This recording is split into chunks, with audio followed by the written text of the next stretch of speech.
The only way to reach the monastery of Mar Musa, or St. Moses the Ethiopian, is on foot. Those who make it this far are received with open arms regardless of their faith. People come here to spend a day, months, or even years in meditation, study, and prayer.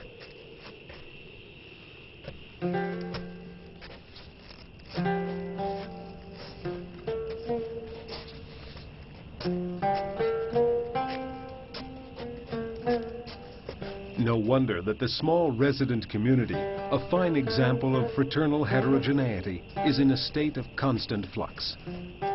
An important Syrian Orthodox monastery for centuries, in the 19th century, Mar Musa changed hands and eventually fell into ruin. Now, run by the Italian Jesuit who is the power behind the renovation work, it's become a place of ecumenical hospitality to enhance the mutual understanding that embraces all Christians, no matter which confession they belong to, and to extend it to include Muslims and followers of other religions.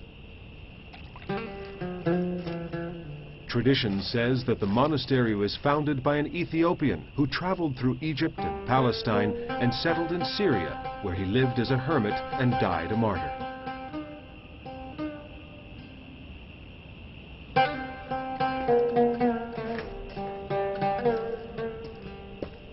Mar Musa's position makes it an impregnable fortress, but appearances can be deceiving.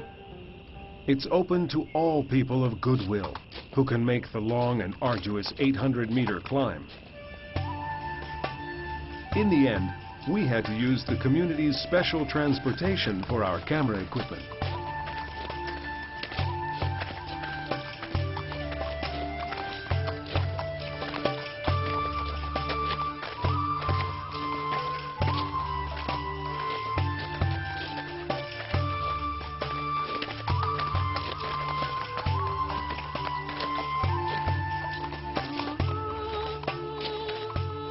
The terrain around the monastery is barren and inhospitable, traversed by tracks that are as difficult as the proverbial path to heaven.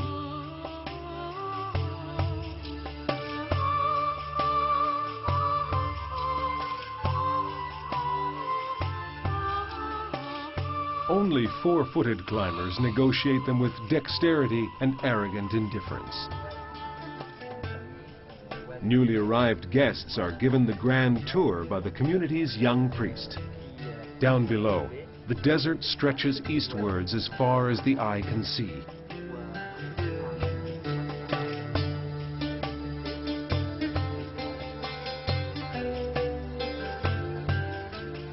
Among the many interesting sights are the caves where the monks once lived. Rain collected in large cisterns was their only source of water. Some of the caves have been converted into cells to host guests. Recently, the number of visitors has been growing steadily, and the construction of additional guest quarters is already underway.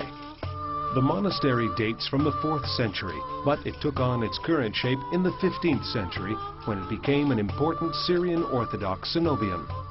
In 1982, it was in a seemingly irreversible state of ruin. Rebuilding has been a long and difficult task, financed by a school of restorers through a cooperative venture of Italian professors and local students. Most of the medieval frescoes have been saved, and it's hoped that even more will be recovered in the future. Among the frescoes, a large Last Judgment occupies the entire west wall.